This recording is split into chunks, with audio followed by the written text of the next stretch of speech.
নমস্কার বন্ধুরা, কিচেন বাংলা ফুল ফ্লেভারে আপনাদেরকে স্বাগত জানাই। আর জানাই শুভ রাখি বন্ধনের প্রীতি শুভেচ্ছা এবং আন্তরিক অভিনন্দন। আর ভাই বোনের সম্পর্ক অটুট হোক, সুমধুর হোক, এই বলে আজকের রেসিপি রাখি বন্ধন স্পেশাল রেসিপি সুজির কালাকাদ।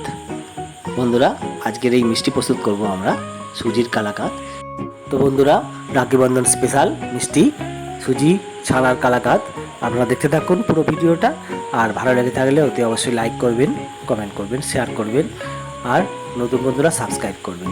তো বন্ধুরা, আপনারা দেখতে থাকুন রাখি বন্ধন স্পেশাল রেসিপি সুজি তার সঙ্গে ছানা দিয়ে একটা কালাকাদ সন্দেশ।